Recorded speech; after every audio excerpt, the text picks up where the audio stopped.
just relax. Okay? We're live right now. So we gotta do the social media thing and don't allow. Ladies and gentlemen, before you start this, goldendaysbikeco.com. We got everything you need. goldendaysbikeco.com, and if you want to see some media stuff that we post, goldendaysbrand.com, where we post, in interviews, written interviews and stuff like that. And if you guys are new, Golden Days Brand on Instagram. Even if you ain't buying anything or anything like that, just giving it a follow, a like, a share, a comment. It all helps.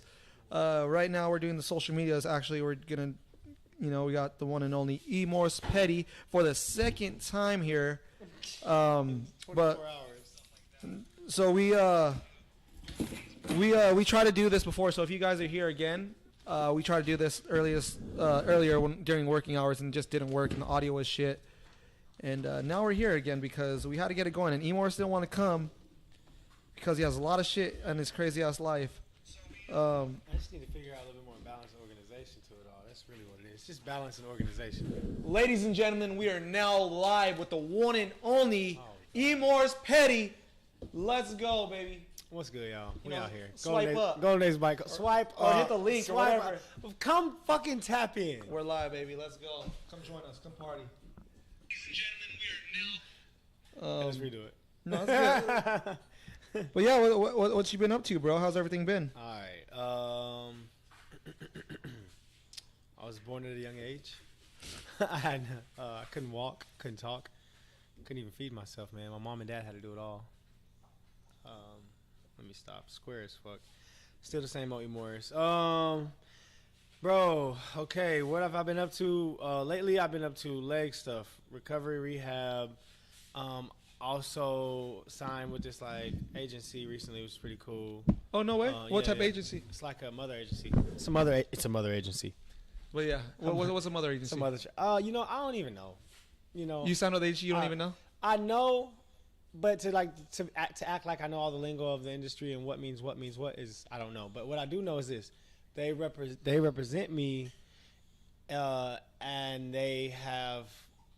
They're my main representation, and as for a model, acting, and everything. Any and everything, and talent in general. Because I'm multifaceted. Now, most of their talent are models. Yeah. But because I am so multifaceted, I got everything going on. They just represent me as talent in general. So she's the type. Her and Adrian, this lady named Tia Reagan, and Adrian King, Tia Reagan, Adrian King, Human Resources. How did you get on that? I honestly met her at the airport. Sorry, my dog is traveling. I met this lady at the airport. It's definitely a crazy little encounter, bro. We locked eyes, and I kind of gave her the nod, the whole how you tried to hit on her at first, huh? No way, it wasn't even like that. You know what I'm saying? Yeah, right. You're like, oh, this girl looking cute. This girl looking cute. It's not even like that. It's not even like that though. She's literally professional lady, but super sweet. And we kind of made eye contact and was gave her the nod. And she looked at me. She's like, huh? And I was like, hey, how you doing? She's like, she said something about you have a look, some shit like that. We started talking. Long story short, we got each other's numbers, contact. And she's from, and the talent agency is from Dallas, Oregon, or Oregon. Oh no way! What part? Oregon, in Southern Oregon. Oh shit! No way. Yeah. Do they represent a lot of pretty popping people or anything? It's not necessarily the biggest agency. But she's been in the industry for years, and her talent, they do well. She's had people who have literally, she has talent that literally support family of 5, pay all their bills, live their own life on their own terms. She has a lot of talent that is doing well, but it's not a huge agency. You don't know about them. You don't know. She doesn't have hundreds of thousands of people in her agency. That's good though. That's good for you because if they're looking for a type of person and it's good to go small. No, I love it. It's like a family. It's like a small it's family type shit. Yeah. It's people that you really like. They really care about you. And it's crazy. I met her and when I got surgery and all that stuff, she definitely showed love. Always checking in on me, seeing how she could help. Helped out a couple different ways, bro. That being surgery, being down, it's not only so much I can do for myself, and so. The agency kind of came through in that sense, tapping in, we want you to be healthy, so we want to work with you. What do you need? What are your financial needs? Do you need bills paid? I know you're down. Shit like that. Yeah. Tapping in with me. This was before I even signed with him. It was just her and Adrian reaching out to me.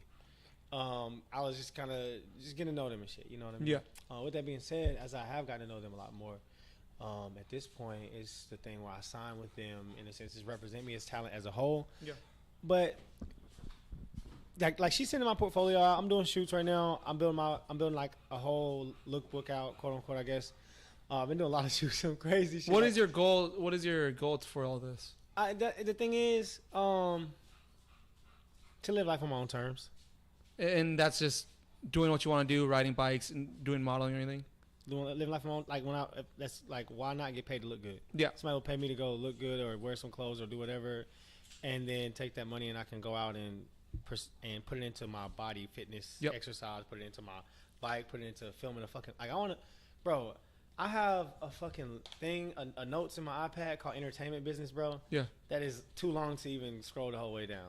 And like, bro, I have so many short film ideas. I have skit ideas. I have like movies, whole, you know what I'm saying? Yeah. So many things that I want to create and bring into this world. But right now, it's just a matter of like not being able to quote unquote really live life on my own terms. Like, well, I think once right now your main priority is I'm in the accumulation process of work. Well, process. I think it's your how you got hurt. You're trying to get better. Your main focus is getting healed, getting better. Hey, Doom, hold on 1 second. Doom. Yo, you gotta chill, bro. Relax. Chill. You're gonna have to get kicked out. I'm gonna 86 my dog. He's going crazy. He's bullying D over here. We got D. He just came out. Yo, you D, gotta chill, Doom. D. Hey, Doom, leave D. him. Wait, real quick. I got a child. D, come here, hop in the camera real quick. Yes, come say what up, D. Come say what's up on the podcast real quick, man. Yeah, come say what's up. Come right sit over here. Over there. All right, real quick. Sit your ass in here. Make sure you're in the light, bro. This man, let's get D Diamante. It's Diamond in Spanish in case you don't know. You know what I'm saying? Let's get D in here. D, y'all been doing this thing for years. You may or may not know him. Some of the Common Crew boys may be familiar with the boy D. If you know the OG Common Crew little video parts and shit back in the day. Yeah, but D, bro, hopped in the van. D from Dallas. Hopped in the van, drove 17 hours straight, met us in Vegas last weekend. Yes, sir. Hopped out the van with all of us and all the people who came on the trip and got banger-ass clips, like just clipped up first 2 spots of the day. It was all right, bro. It was all right. Town. It was new town, a new spots. Right. He was hyped up. Just looking around, bro. Hey, there's plenty of shit we missed. We ate. Oh man, untouched. You feel me? But yeah, I'm gonna set up a chair for you. But look, big shout out though, you know, and drove out, got some clips in the little Golden Days little project we're working on coming up soon, and then shit then decided like fuck it, I'm just gonna keep driving and drove out to Cali. Like mad respect to you for having, somebody who hungry. Yeah. I was telling your story to somebody else at the skate park who was watching you ride at Cherry Park earlier, and somebody was like, "Yo, this dude hungry. He hungry for it. He out here riding bikes. Like he out here doing it." Yeah, I'm just trying to get as much riding as possible, bro. I see the potential, and I want to just do as much as I can with it. I'm not trying to stop nothing. Let's get it.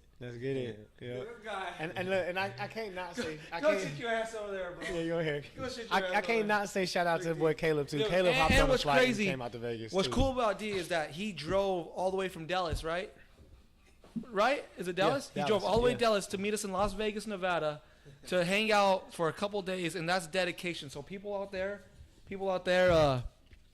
that having excuses, there is no excuses because you had a flight and everything. Oh, and the homie Caleb had a flight. And Shout out to Rich Hardy. He flew in to Vegas for legit maybe not even 10 hours. 10 hours. Maybe. Flew in town 12 maybe. He got in town at like 8 in the morning, 8 in the morning, 9 in the morning. And left at 12 at night. No, he was supposed to get there 8 in the morning. He missed his flight. He had to buy a new flight. Yeah. Right there on the moment. Got to town at 1 or 2 p.m.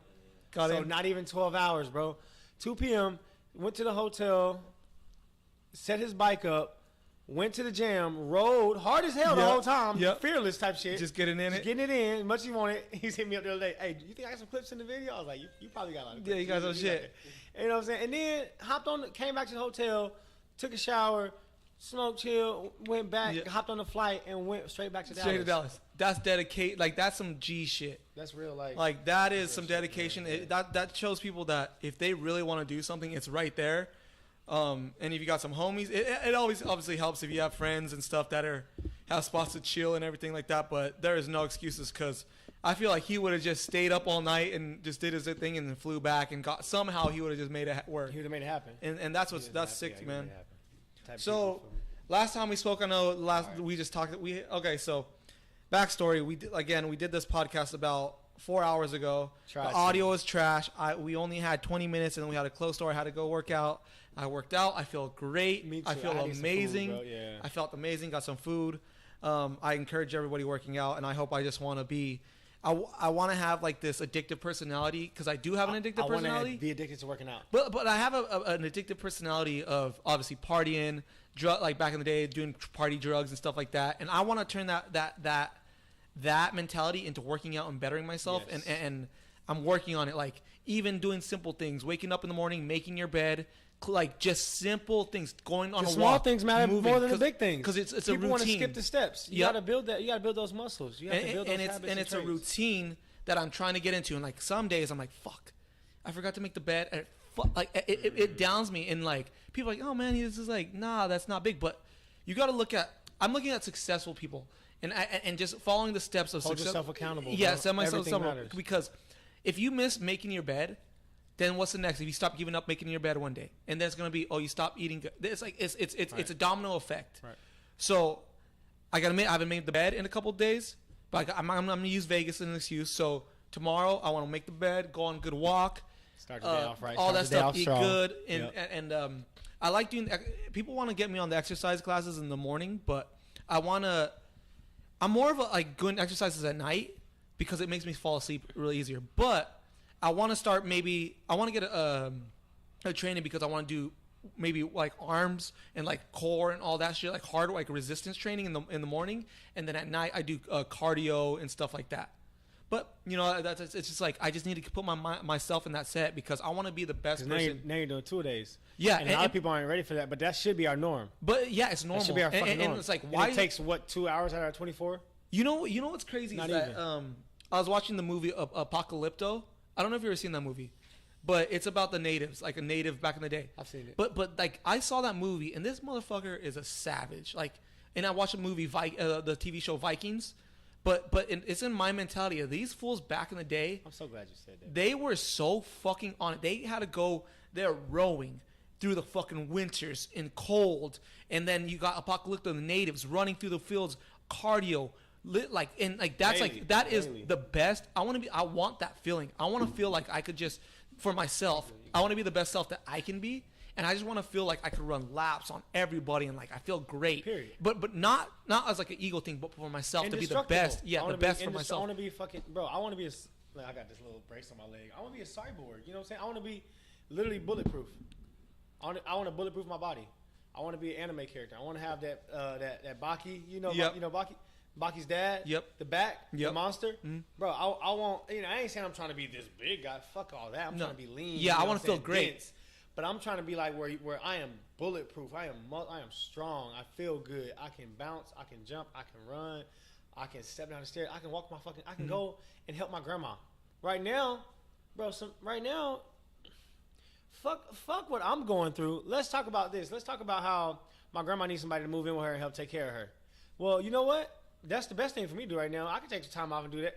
I can't even goddamn really take care of my grandma because I can barely walk. Yeah. She can walk better than I can walk. How am I help her? You feel me? Yeah. So it's like stuff like that is like.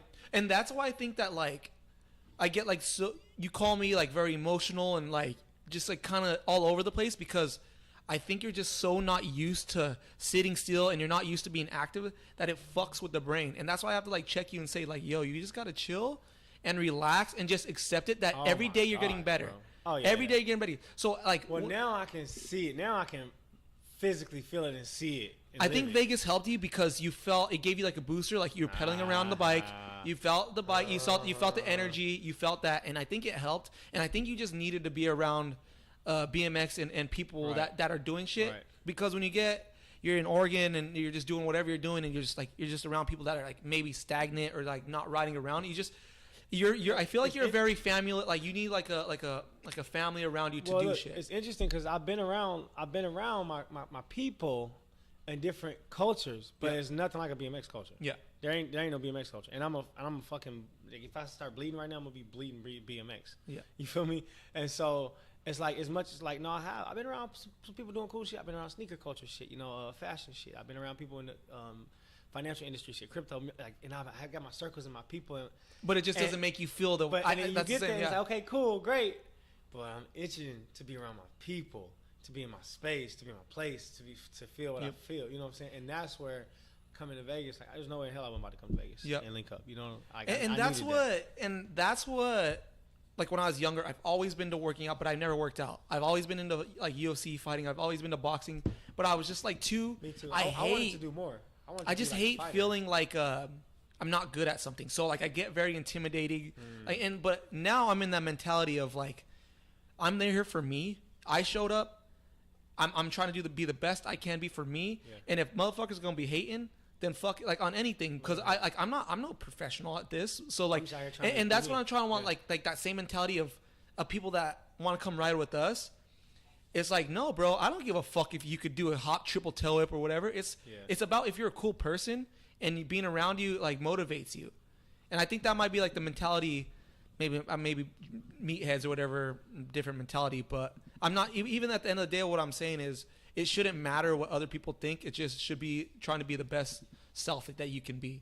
So I want to do this, and I want you to get better so I could go to the gym with you, because I know you know all the routines. I know all this, so I want to be around you.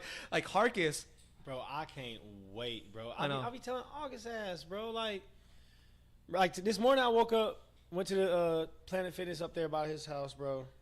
Went to Planet Fitness, did my whole like little leg routine. Bro, felt like, I ain't gonna lie, really kind of felt drained, but not like drained because I was really drained because I'm fried still from Vegas. You know what I mean? Still, in all reality. But when I say but felt such a exertion, like I needed to get that out of my body. Yep. But it put me in a whole different mind space, a whole different mind place, space, energy level. Even just going back to the house, like making my way back to the house, like look, just my viewpoint on the world, everything about you changed. Getting that body, getting the movement out, getting the blood flowing through the heart, getting those fluids through the joints and shit. Like, it changes your whole life. It changes your whole day. And it's those little shit like that. Like, but people don't realize, like, if say that you're sitting on the couch, you're playing video games, which is okay. But people don't realize if you just wake up in the morning, open all your windows, get light in, wake up, and go for a little walk. Simple things. Just move. Get your body moving. And that's what I'm learning, is just move. And it makes you, just getting out in the morning and just walking a little bit and moving makes your day so much better. That sun, something with the sun, it does something to me, bro. Well, I'm addicted to the sun, bro. I need it. When it's gloomy, I get so depressed and just not in it at all. So, being out here in Long Beach, how you feel? And this thing that I'm kind of teased about right now, being out here. How do you feel about the hot days and then it's cool as fuck at night, cold nights? I love it. But I hate waking up in the mornings and it's gloomy. So, like, when I wake up and the sun's beaming, I'm like, oh, hell yeah, it's a sunny day. I'm very excited about that. So I'm energized. But I wake up, you got that gloom from the ocean. I just like, fuck. Like, I'm over it. Like, I don't like it. So I've been really contemplating on moving to LA, like more inland. So I don't, because like I said, I'm just trying to. I have a really addictive personality, like I said. So when I do something, moving what close to LA, everything. Yeah, the shop. Yeah, I think so. But it's just because I don't know, man. I just feel like I've lived here for so long that I just want a new pace of life or something. I don't know. I'm always just thinking but I just feel like there might be more opportunity in Long Beach. You got your fucking headphones in. I know, I can still hear though. Oh no, here's what you have headphones, but you have your headphones. I know, okay, but I can you see what this motherfucker got AirPods They're on in. transparency mode, bro. I can hear clearly. Oh, so it hears on transparency mode. It magnifies. It's like it's like headphones. No. It's like hearing aids. Oh, okay. In transparency mode, it's like hearing aids. It that's dope. Like that's dope. Bring the outside world into your ears. Oh, that's cool. It's tight. So speaking of which, how's everything with you? So last time we talked, it was before surgery, right? Yeah. You did your knee a couple times. Yeah. You already blown it out? Last time we had talked? Yeah. I had already had injured my MCL for sure, and I'm pretty sure I hurt my ACL too. Yeah. Maybe. Last time we talked. Emores podcast. Yeah, I had hurt my ACL too. And then a couple months later, out back in August of 2021, I hurt my MCL again, bro, and that's when I like just made the call and like scheduled surgery. And then how long was surgery after that you made the call? Sheesh, bro, I was bear crawling around the house for 2 months when I hurt my MCL. You couldn't walk at all anymore, bro. I bear crawled for like 3 or 4 weeks, and then I got a cane, and I literally had the 4-prong cane. Yeah. Like an old man, like to get around the house. If somebody took the cane away, I was leaning on the counter. Like if there was no cane, I was leaning. And then it was like after 2 months, I could walk again. Yeah. You feel me? Walk again, barely. Oh my bad, dude. Watch out, bro. Then so that was like August. So 2 months, September, October. So then started walking again. November, December, January, I got surgery. January is past year, 2020. I got surgery, and now it's been it's a legit. Actually, on the 18th, it was officially 4 months post surgery, post ACL, MCL surgery. They took a graft out of my quad and wove it in and made ACL, and then they went to my MCL. They're like, it's already, let it do its own thing, let it heal up on its own. We can't do nothing with it. So they didn't do anything to that. They didn't do anything with it. Oh shit. They went into the wrong side for the meniscus. And was like, fuck it, it's on the other side. Just push the camera and the tools through. I get like went around the knee. Yeah. Took out 80% of my meniscus. Which a part of me feels like if y'all if they would have went in on the right side, would they have been able to see it better, be clearly, and be like, okay, this is the way we can fix it. Oh, so they didn't even stop and say, let's do another. Or or is it like, okay, no, like they knew from the beginning because the type it was that they were gonna have to take out the meniscus. I don't know, but I ain't gonna get into that. They took out 80% of my meniscus, on my internal meniscus. I think it's called medial meniscus. But I'm not sure how that's going to affect me yet. Right, as of right now, it's not affecting me, but I'm not jumping off of buildings and shit yet either. And what was the person that did your ACL or your whole knee? Were they a sports therapist or have they worked on what did they do? Just was it normal car accidents? No, good question, bro. And honestly, I'm very fucking thankful. I don't want to talk too much about it.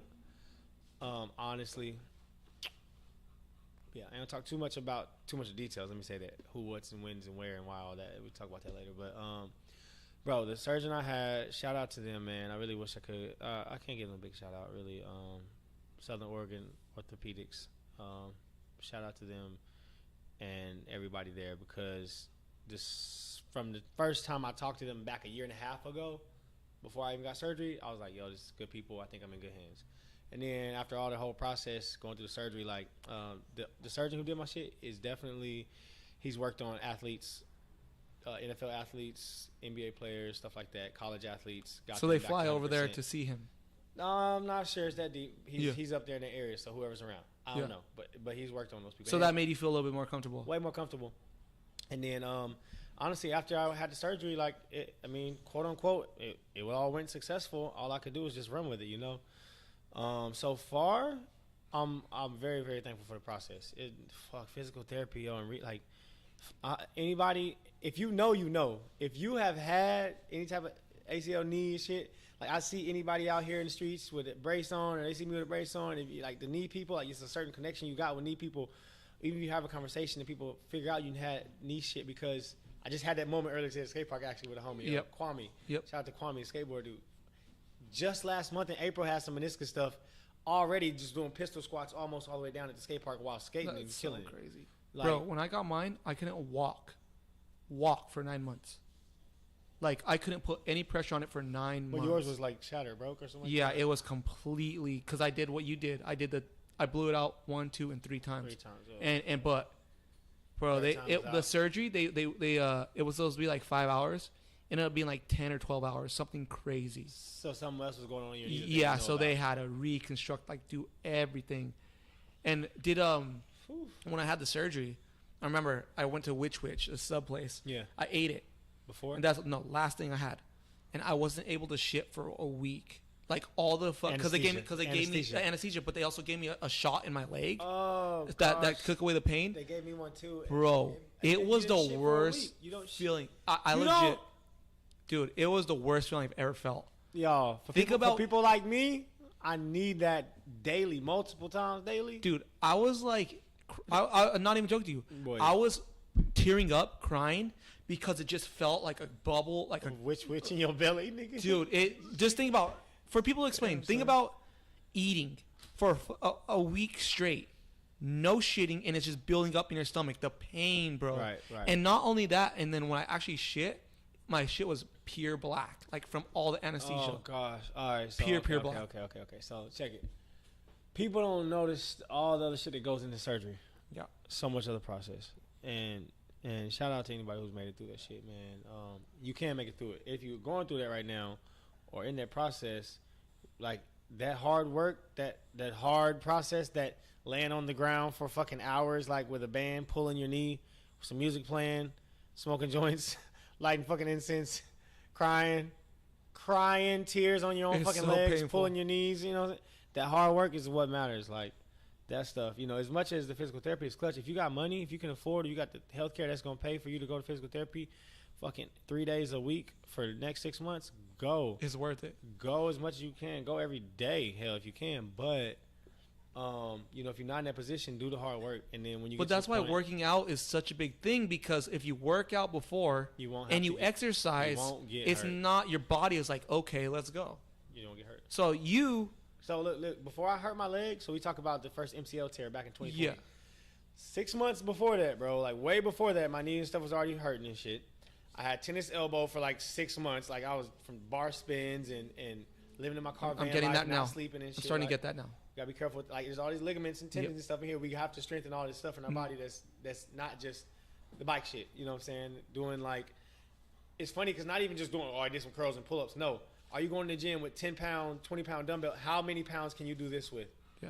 Do you have finger stretchers? That helps. And strengthen all it? this stuff, right? Yes, Yeah. bro. How many finger stretchers and strength? Like the Amazon right now, $10. The things to squeeze, the little rubber things to squeeze. Yeah. And then the things that you have to expand against the rubber, like against tension. Yep. To strengthen tendon ligaments, all your forearm, all that. How much are we doing those things? You know what I'm saying? But anyway, with all that being said, I knew I was injured way before I was hurt. And even something inside of me said, stop, like chill the fuck out, bro. Like just stop. Bro, when I was going back and forth to San Diego, and we were going out filming fucking video parts, Yep. pandemic, all that shit, bro. Like, But I told you, I was like, yo, just chill. no, everything inside of me was like, yo, just stop and get everything else right. But I couldn't stop because I didn't put myself in a position to be able to stop and slow down and sit down. I had to like just keep moving. And so And that's what I'm I saying, knew way like, before but I was even injured then, that I was look at hurt. you, If I would've look been how, building myself, if I would have been building my body before, but when look my how body you felt are. like that. Look, what did you do at Mills' gym? You fucking tried 2 backflips when you're not even ready yet. Oh. Like, you just don't know how to Oh. control yourself. Oh, And- no. I do know how to control myself. I know my limits. But a backflip is so string on your leg. No. Yes, you're flipping straight on your legs and then you're landing. That's exactly why Emores wanted me to build a bike. I hear what you're saying. But I can do some 180. I can do 180s and stuff. Cool, bro. Days before we even got there, I was gonna do a backflip on that ramp. It's not an Anthem. It's on the wooden ramps at the park. Man, I would die. I would literally give my life to fucking feel what it fucking feels like to flip right now. Yeah. That's gonna be the perfect spot to flip. Yeah. I ain't have to tell nobody there, say nothing, because I ain't got time for nobody's what. I knew I was gonna do a backflip. Just so happens, I got the clip on my phone because I was vlogging that day. Yeah. That kid, Servin, that black kid, Yeah, I yeah, met him. He's like, how long you been around? I was like 14 years. He's like, oh, you can backflip? And like the question, I was like, yeah, I can do a backflip, but I just had ACL surgery back in January. Sounds like an excuse to me. I'm like, man, fuck you. What? Excuse? He's trying to one up you. He one upped you, bro. You see that shit? Emo's backflip. He almost dies, and he like drops in and just backflips. No, like not nothing. that kid. Oh, No, okay, this little okay. Kid, this other kid. Oh, okay. Kid. No, that kid Phil was cool. Okay, cool. He I was like, dope. oh No, shit. Phil But was either dope. way, he one up. You did a backflip, and I saw him do a No, backflip. but I'm hyped on that shit. That's what we ride for though. I can't Yeah, stand yeah. when people like, oh, somebody did the trick, I tried. Yeah, we had a fucking skate park and we all do tricks. So like, Yeah. let's all try it. And But maybe I it's can just learn weird to something me. new. It was just weird to me after you almost almost died. I don't know. I'm just saying it's weird. I didn't think I almost died if I didn't have a helmet on my Hey, head. D, how would've crazy hurt. was that shit? No, you no, see that I watched shit? the clip. It's crazy as fuck. Yo, you. Yeah, it was. Those attempts were pretty kind of. Yeah, what happened with that? What? You know how to backflip? All right. So, and it's funny because I was just watching a video earlier of me doing the back to Yeah. like to kind of compare. But I already knew that moment. Okay, couple things. when he said that's an excuse, I already wanted to do a backflip. I was just waiting for somebody to tell me to do a backflip. Yeah. All right, so of course I was gonna do it. It was like a sign. It was a sign. I had to do a backflip. I was like, perfect. I'm glad you told me to do that. Mhm. I needed it. I wish I had my own bike set up. Number one. Number two, I wish I have been on. No, I don't wish any of that. If I would have been on my bike more, just a little bit more muscle memory, a little bit more like comfortability, or had like been comfortable with that bike I was riding, then I would have been able to do those backflips. Especially that second one. After doing the first one, I was like, oh, okay, I remember this shit. All right, I know what I have to do for this backflip. But the second one, it was like, oh no, this is not gonna work. This is not gonna work. And not because like, oh, it's just not gonna. But like, okay, anyway, what happened? Now I got high.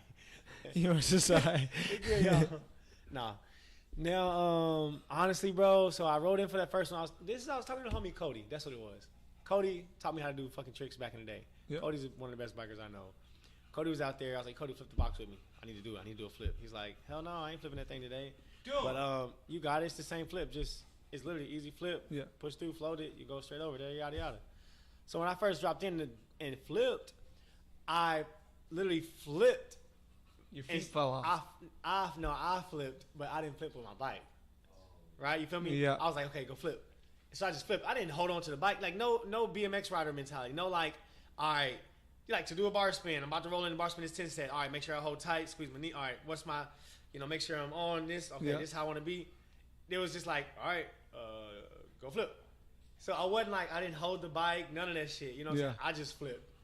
And then the second time I was like, oh, okay, you need to. All right, my bad. And then the second time it was like, okay, you make sure you bring the bike with you, bro, and flip and like hold on to it and like push through. Yeah. And then second time me pushing through and me bringing the bike with me was me. I looked at the replays. I literally was like pulling it here and pushing through with my feet. So I just threw the bike somewhere. And in my mind, bro, I jumped off the ramp. Bro, in my mind, when I saw, I was like, yo, you're not going to finish rotation, let go of the bike. Or no, you're going to nose case, let go of the bike. And I'm glad I did because when I let go of the bike, I definitely was nosedive. But I was going right into transition. Yeah. I literally slid down transition. But when I rolled over, I like slid across the concrete on that helmet. So like, if I didn't have that helmet on, it definitely would have got me. But that's some. I'm glad you're all right. With that being said, that was me. Like when I went to physical therapy, how they tested where I was at. Yeah. They put me on the strength test and they say, okay, this leg is at 40% of this leg. Cool. Well, how I know where I'm at right now was me doing a backflip, because I can do a fucking backflip in my fucking sleep, and I'm not gonna get hurt doing a backflip. And you see, I landed on my feet the first time, and my knee's good. Like, y'all have no idea the shit I've been through with this fucking knee over the past couple months. I'm not going to be the one to hurt this bitch again. Believe me. I ain't, you know what I'm saying? Trust me. For the people who don't know, I know. You know what I'm saying? Emo be calling me losing his brain. But I get it, man. I get it. Because not only you're not really around us, you're far away in different places. Right, and it's just like, even if you're healthy, it still sucks not being like around everyone when you're riding and you just want to be motivated, you want to film. And we had a whole video part filmed, like ready to go. But that's okay though, because it's gonna happen. Right. It's all in due time. But what I'm saying is like what you're feeling is normal, and it sucks when you call me, because I felt that. So when I broke my wrist, and then a year right after I was out for 8 months, I broke my wrist, and then probably about 5 months I did my knee. So I was out for 2.5 years, bro. I gained like 80 pounds. Wait, 2 wrists and then knee? Yeah. And I was out for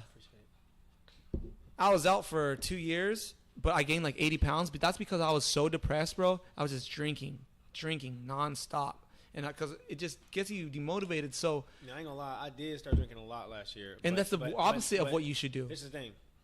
I don't drink, and I'm not a drinker. Yeah, I know you're not. Yeah. So. And I'm also like, fuck drinking. I'm trying to get outside in the morning, type shit. So even when I am trying to get outside, hang out, whatever. But it was more or less, number one, people I was around, like my friends and people I started kind of being in a circle with, they drink. And I'm fucking 30 too. Yeah. And like, at some point, like, honestly, I don't care who you are, like, it's healthy as hell to have a fucking drink. Yeah. Everybody need to relax. You feel me? And so it was actually really good for me. I don't know. Keep pushing your mic further and further away. See what happens when you guys get beat. He just did it again. The audio. I'm like, I don't like being on there. Well, you don't have to be all over, but you could be right here. All right. So, it was good to relax and stuff. Anyway, So me drinking more wasn't even like drinking because I'm like just Emotional? Yeah, not necessarily. I only drank when I went out with homies. Best believe it was like, okay, hell yeah, we like let's get drunk. You know what I mean?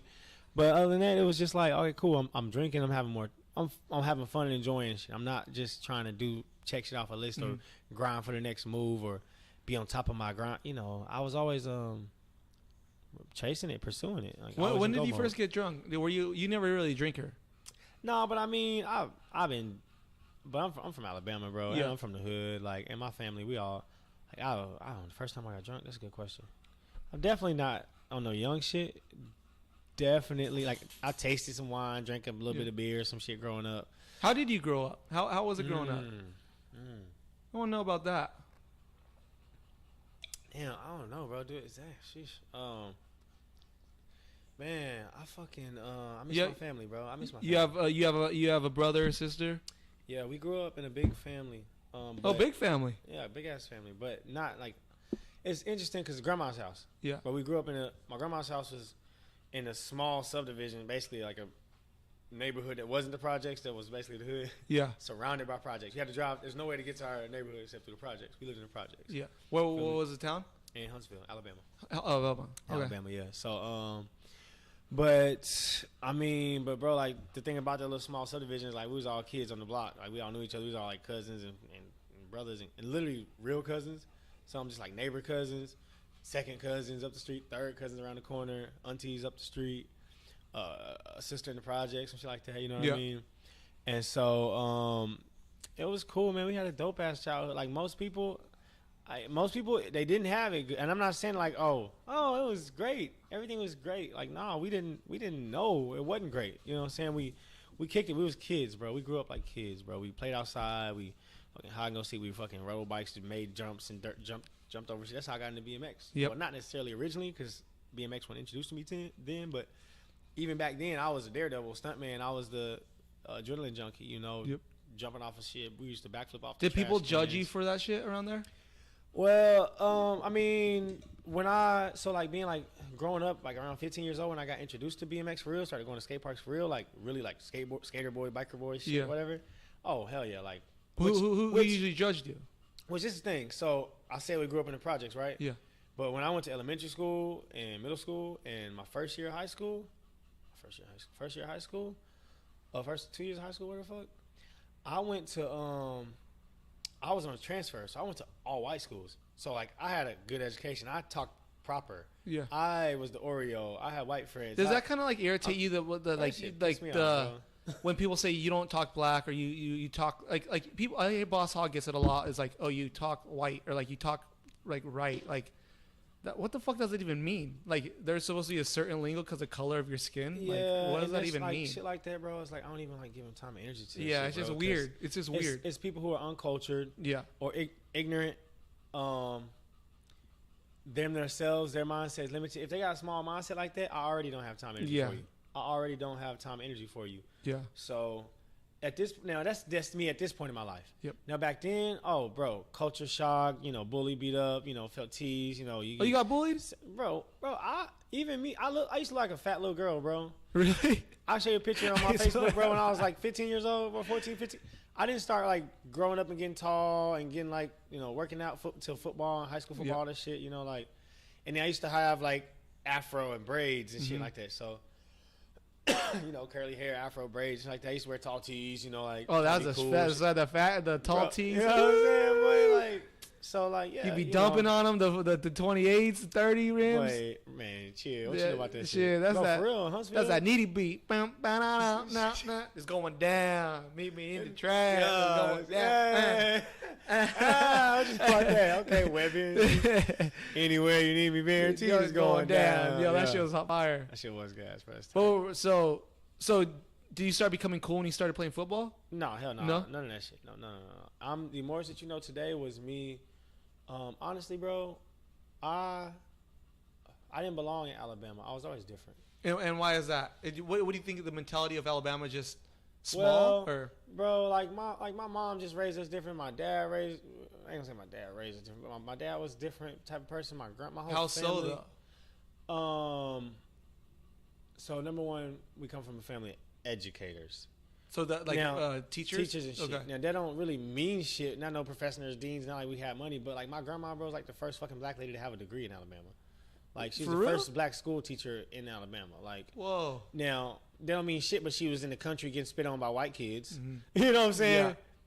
But, and walking backcountry roads 4 miles to get to the fucking school that wasn't close to her because she had to go teach at the backcountry school. She couldn't teach in the city because she was a nigga. Yeah. You know what I'm saying? But with that being said, that's the blessing and the curse of my family. Education, education, education. Blessing because education and religion and faith. You know, and don't get me wrong, because I don't give a fuck what anybody got to say about Jesus or this, that, or whatever faith or whatever the hell helps you when you wake up in the morning, you go to sleep at night. You take it, you grasp it, you hold on to it, and you goddamn don't let nobody take it away from you. That's where I'm at. You feel me? With that being said, blessing and curse of my family, you know, a lot of tradition rules in Alabama stuff more than religion is what really hurt. Is the curse of it. So the religion part you said, or what do you say? No, let me take a step back before I even keep going. Let me make sure I know what I'm trying to say and say what I'm trying to say. Blessing and the curse of my family is that they were like so heavy on faith and religion. And, But how gnarly was it? No, hold on, I'm gonna get there. Okay. Not crazy. Like we weren't no fucking weird Jehovah's Witness fucking in the hills of Utah Mormon bullshit. Fucking weirdo shit. I would have been the one to kill my family. Oh, shit. Shit. Don't try to Mormonize me. Hell, especially not this mind. What? Try to Mormonize this mind if you want to. You've been fucked up the whole goddamn state. Yeah, what? Nah, Anyway. yeah. Anyway, sorry y'all for saying that statement. That's not even appropriate right now with everything that's going on. And I really do want to say that mental health is a real thing. Suicide and homicide and all the sides, death is a real thing. And if you are struggling, definitely reach out to people and get help. Don't go hurting other people. Don't go hurting yourself. You know, you are valuable. Your life matters. Pick up a bike. Pick up a fucking bike. A skateboarder. Find an escape. Find a new hobby. Find a new group of people It to hang out helps. with. Different energy. Find something to believe in. I ain't saying you gotta believe in Jesus or something, but find something to believe in that gives you purpose. You know what I'm saying? So did that make you kind of feel out of place growing up with that getting raised up like that? Not necessarily. So the thing is, but okay. So for me, Emores, bro, my dad was like some fucking crazy computer engineer genius. Like people literally like, he was a fucking fiend and alcoholic and all these other things too. You know, he wasn't perfect, but none of us are. Shit, as I sit here and smoke the joint and drink the coffee and do all the things that we do, you know what I'm saying? But among that, if you ask people about him, they say shit like, "Oh, he was a genius. He was before his time. He was before all this shit." Bro, my dad was the computer repair guy, the electronics engineer. And you were close with him? Not necessarily, but when he was around, he was only around until about 5 years old. Okay. Living in the same house. Yeah. But after that, it was always like, okay, we went to go hang out with him after school sometime at his shop, or we would, you know. Every 2 weeks we would see him, and then when he moved out of state, it was like, okay, every year we would go visit him in Georgia, or you know. Yeah. So whatever, did he make calls and stuff? Whatever. No, we was raised by my mama. You feel me? But damn right. You know what I'm saying? Like straight up, you know. Yep. But he was in and out of our lives and shit, and on drugs and off drugs, and touch base and then touch base and shit like that. Had a bunch of kids all over fucking America and shit. You know what I'm saying? So I got a lot of brothers. I got more brothers on my dad's side than my mom's kids, but. Shit. But with that being said, damn, why even? Oh, okay. So like, I got this weird brain shit going on already.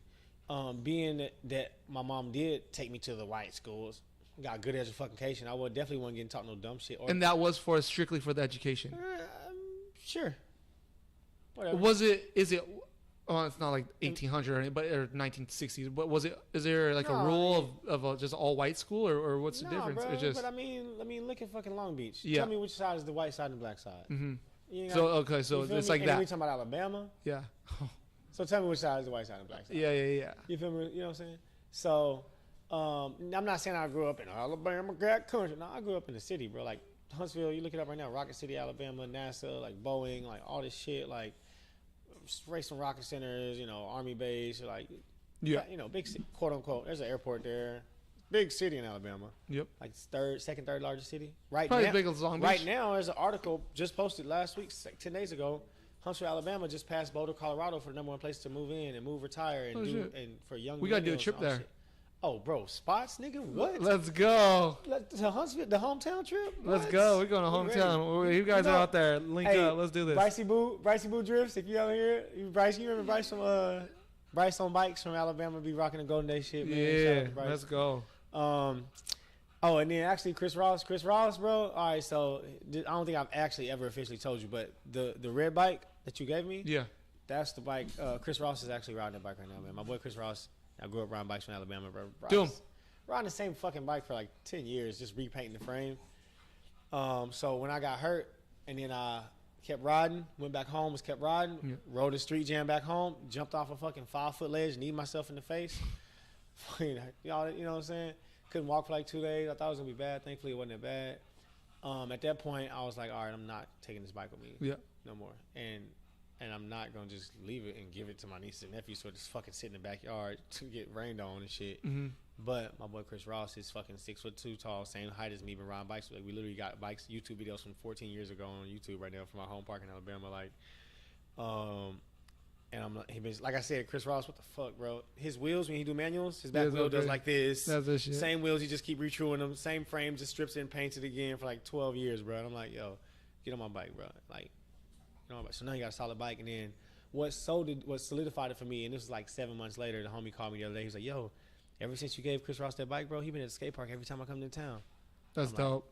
Bet. That's good. That's what matters. So, if you guys shop goldendaysbikeco.com, we help put people on bikes. So every sell you help, we could put somebody else, goldendaysbikeco.com. Follow us on Instagram, get that shit popping. But so going back. All right, so either way go. Always been a little bit more advanced and thought outside the box. Plus, I'm getting a little bit more better education, more intentional. I'm not learning half-ass, teacher, half attention. I'm like, and the type of person I am, I ask questions, and then, at these type of schools, I'm at people answer the questions. And, Doom, come here. My dog's trying to do a fucking D over. Doom, come here. D, fucking Doom. Come here.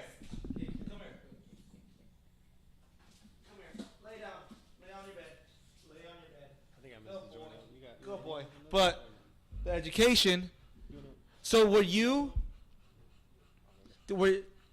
was there repercussions if you weren't doing passing or anything like that? I mean, bro, no. So when I say my family's big on education and big on religion, so to answer your question, when you say was it crazy serious, and then I mean, my mom and them tried to be like, you got to get A's and B's, bro. I was fucking, bro. In middle school, I was making report cards. For myself, for other students. But ever since then, you kind of felt a little different than everybody? I was already, so you already know it was easy to make the A's if I can make up the A's. Yeah. You feel me? Yeah. I sound kind of sad to say like that, but I was in advanced classes, bro. I was in space classes. And you killed it. Oh yeah, bro. I was in the But during all that, did you feel like you didn't belong with all this? Do you feel a little bit different in a way? Well, so that's Monday through Thursday or Friday, and then on Saturday. No, matter of fact, that's just 8 a.m. to whatever p.m. And as soon as we leave there, we get our asses right on the bus and take our asses right back to the other side of town. Either we in the truck, lawn care and landscaping all night with my mama, all day, cutting fucking grass, trees, anything you can think of, working, dishes, all that, working. Or we at the Boys and Girls Club in the projects, or at the community center in the projects, or at my grandma's house in the So it was just going to school. Yeah. You know what I'm saying? And then every now and then I get invited to a Halloween party or a swim party or some big ass mansion and shit like that. Cool shit. Cool people. I got homies to this day. It's funny because some of my homies to this day, bro, still help me out in some of the businesses I'm involved in. Oh, that's cool. From that side, from people I met on that side of town, But on the flip side of that, it's just I think a part of me for the longest time was trying to figure out where I belong because of the white, black, and the Oreo and this, that, or don't belong here, don't belong. In all reality, I don't belong. Period. In which way though? Period. What? In life. But how do you say that? I'm different. But how do you different, bro. But explain. I'm like one of them rappers that's like, I'm different. I'm alien. I'm extraterrestrial. Nah, Nate, you don't get it, Nate. I'm extraterrestrial. I'm alien. I don't belong here. I'm from the moon. But does that make you Kanye, feel? I'm from the moon. But I get that. But I understand that's that? Like where I'm at, because I'm like. But how does that make you feel though? Does it make you feel like you're not in touch with anyone? No, but it definitely can be lonely sometimes because I feel like because nobody relates to what's going on in my head, in my mind, in my. But what usually goes on in your brain? Like what is something that you can? I know you can't really explain it, but right. how do you feel?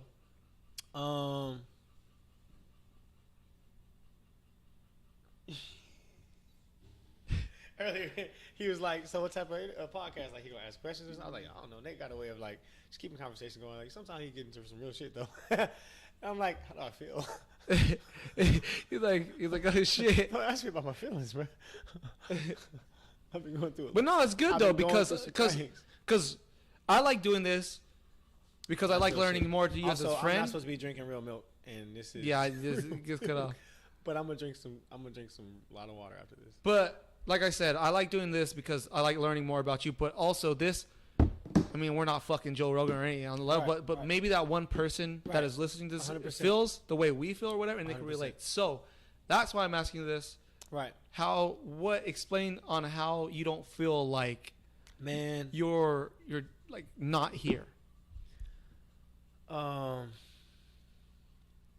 think I wrote some lyrics recently or some two little lines real quick. I think it kind of helps me kind of express what I'm trying to say. Or it could just be totally off, but when I go read it, I'm going to see because I feel like this really relates. It's like,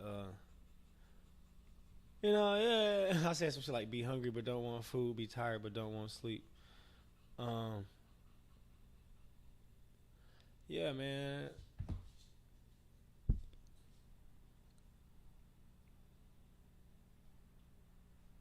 I feel like, yeah, anyway, so how do I feel?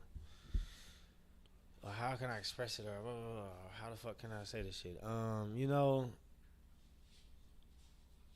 It's like, like, bro, like some people don't have a family. I got no family to go to. I got a family to go to. But it's like, You just don't feel connected with them? No. Like I love, like I love, like we fucking family. You know what I'm saying? But it's like, Do you kind of have like a resentment towards them? In some sort of way? Do you think? No. Damn, maybe. Maybe it is. Maybe. I mean, you got to think about how. Well, this is my thing. Okay, let me say this. Let's take a big step back. Let's take a big step back, bro. I left home when I was 16. Okay, let's get to this. So. And what made you said, okay, somebody out here might be going through some things. Let's get to about let's be fucking vulnerable. Let's be real. And honestly, and I like this. I'm actually glad you brought this up because now I'm like, this is the time in life where I need to be. I love this shit. Yes. All right, so from the age of, so I was living a great life, great kids, all this shit, right?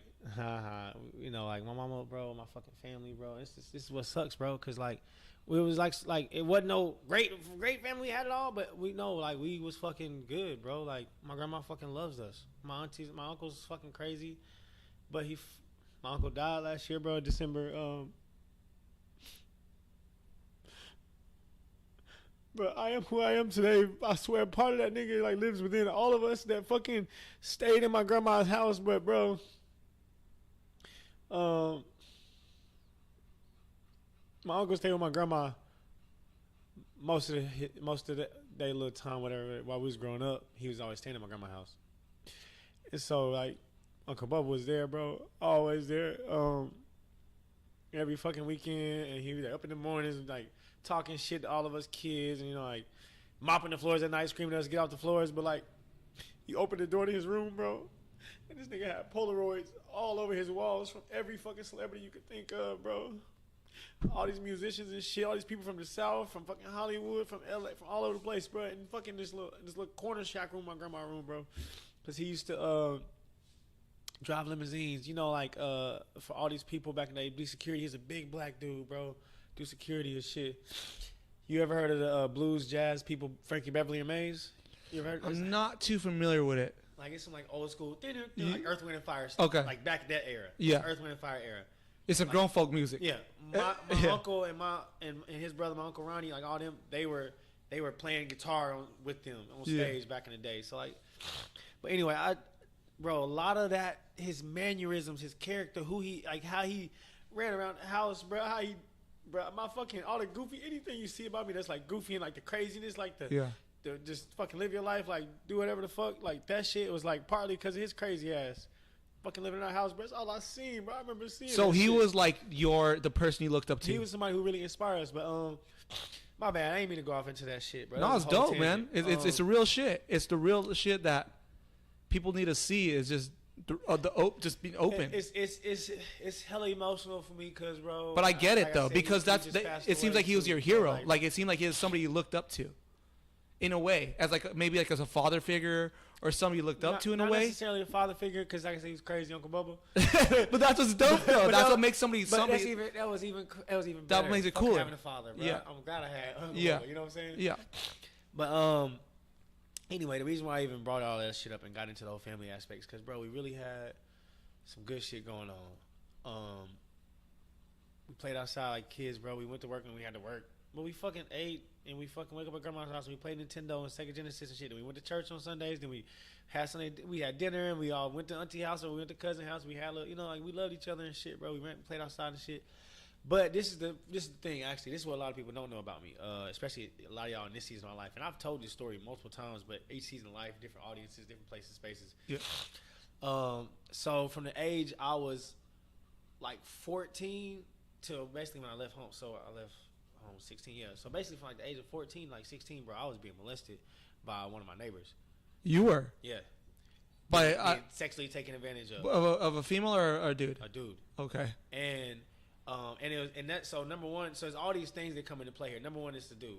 Yeah. Number one, you know, I said we all grew up together. Yada. Only 2 years older than me. Like very much like definitely took advantage of like vulnerability. Or, just relation, whatever. Fuck. And it's just fucking weird. Then it's like all this weird aspects around it, bro. We in Alabama and it's like this gay shit or not or what the fuck is going on and then how it ended up happening.